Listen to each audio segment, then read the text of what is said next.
What's good, YouTube? Ben here. Welcome to the next video on the channel. In this one, I'm going to give you my next Steel Path viable build. This one's for Proboscis Cernos. Let's get into this.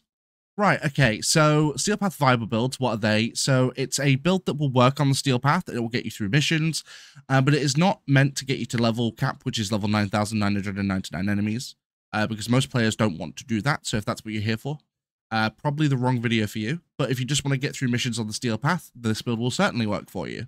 So let's jump into our build and we will crack into this. So Proboscis Cernos, of course, is a status version of Cernos that you have to build using normal Cernos, or sorry, Mutalist Cernos.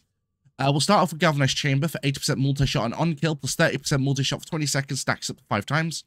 Galvanized Aptitude for 80% status chance and on-kill, plus 40% direct damage per status type affecting the target for 20 seconds, stacks up to 2 times.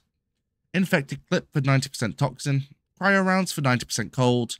Radiated Reload for 60% radiation and 60% reload speed. Vigilante Armaments for 60% multi-shot and 5% chance to enhance critical hits from primary weapons, although we're not worried about criticals. Thermite Rounds for 60% heat and 6% status chance, and Serration for 165% damage. You can, of course, replace this with one of the Bane mods, like Bane of Corpus, Bane of Corrupted, whatever. I choose to run Serration purely because I make general builds, but if you want to specialize for any specific faction, then feel free to do that.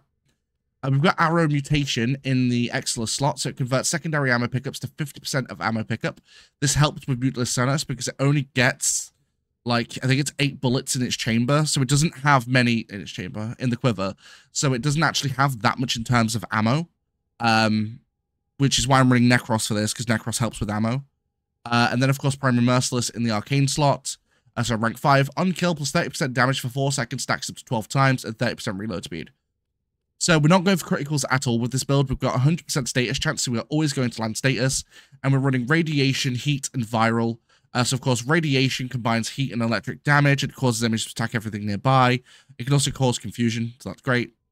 Heat helps to cut through enemy armor, and Viral helps to cut through that health, of course.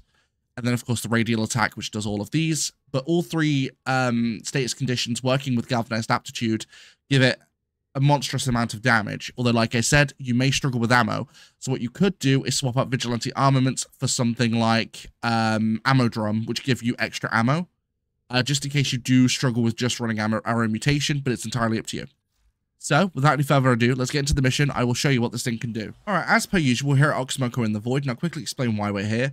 So, Oxymoko deals with the Corrupted, and with the Corrupted, you're dealing with enemies with just health, enemies with health and shields, and enemies with high armor, giving you a more varied example of what your weapon / Warframe is going to be able to do. And as I explained earlier on, I'm using Necros purely because of Desecrate, which allows you to get extra stuff like ammo drops a lot easier. You can run this with normal Warframe, of course. I'm just doing it for the sake of the video, because there was a couple of attempts when building where I did run out of ammo quite quickly. And sometimes you don't get lucky with drops, so of course it can make it a lot harder to get what you need. But again, you can use this with any Warframe. It's not really that big a deal. It's literally just a situation where, you know, if you run out of ammo, you're in trouble. So, or more specifically, I'm not going to be able to show you the weapon's full power. Because ammo mutation sometimes, or arrow mutation rather, isn't enough sometimes. Especially if you get bad luck with drops.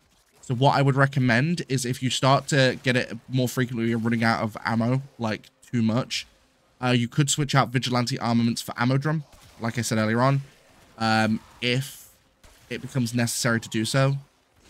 It may not become necessary. You may find it quite easy, but sometimes...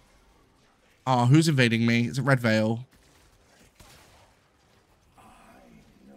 Oh, great, the Stalker, of course. That's not annoying or anything. Stay focused. There's a heavy unit. Where is he? He's down there.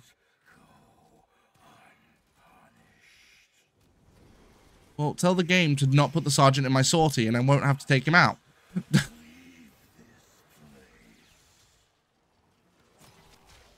don't know where he is. Where is he? There he is.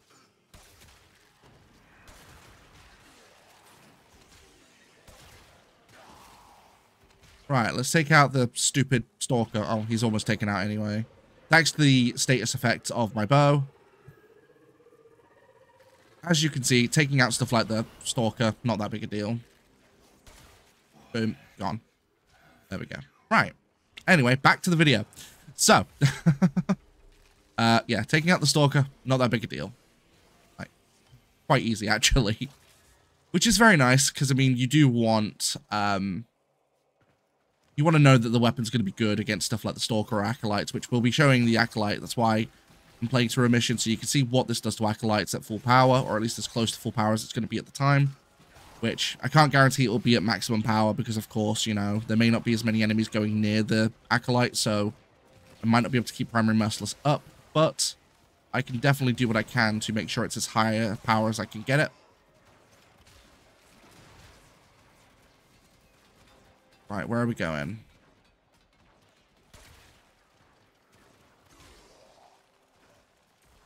But with stuff like Desecrate on, you don't really have an issue with running out of ammo that much. It really does depend. Sometimes it can be a problem, but depending on the situation, like, for example, like, I'm close to running out, but then, of course, I've got them proccing, which is nice. I need to move before I get blown to bits. Cute.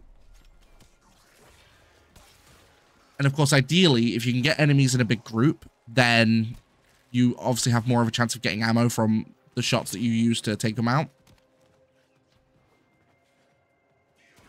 Like here, for example, there's a small group, meaning that odds are at least one of them is going to drop me some ammo. There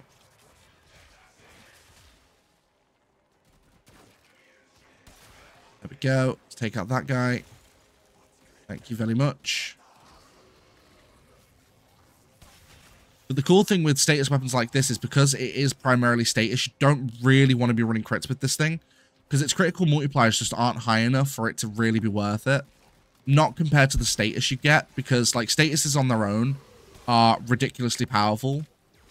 And once you shred through armor, for example, like shields, that's it. You can just cut through everything else. Because like, I can just leave this guy on his own and he will perish. Or I can just finish him myself. Either way, fine. Oh, Rivet's leather, nice. At the same time, like, I'm really close to running out of ammo, which isn't that big a deal, because all I have to do is just take out a couple in a group, which I'm going to wait for a second because it's an elevator. So I'm definitely going to wait for that to finish. But someone commented on my videos recently asking if I could do a Lex Prime build. I do have Lex on me that I'm currently in the process of leveling up with a build on it. With its Incarnon form, I have its Incarnon, so if you end up watching this video, don't worry. I am going to answer your Lex Prime questions with a video guide.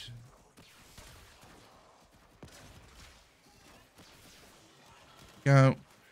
Give me more ammo, please. Boom. Excellent. Taking guys out. Oh, there we go. That was a lag spiking off. Don't know where that came from, but okay. As you can see, building back up ammo isn't really that big a problem. Four Shadows of the Dead are going to keep me alive. There's a heavy unit approaching. But now we're literally just waiting for that Acolyte to spawn in so we can go ahead and do what we can to take them out. Ideally, it's going to be anyone except Violence, because Violence can be a little bit questionable.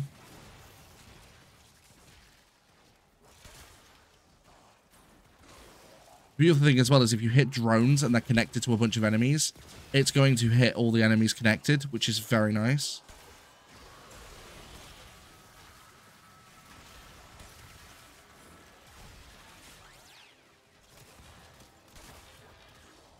There we go. But as you can see, even Xmas is really on that big a deal.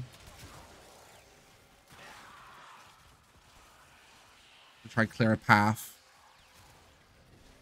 Beautiful. Right, okay, so one shot, that takes down the shields. Hello. Come here then. But as you can see, putting through health, not a big deal. Boom, and gone. There we go. Easy clap. And that takes out the Acolyte. So this is my build for Proboscis Cernos. Let me know what you think about this build in the comments down below. Don't forget you can also... Wow. Necros is squishy, to be fair.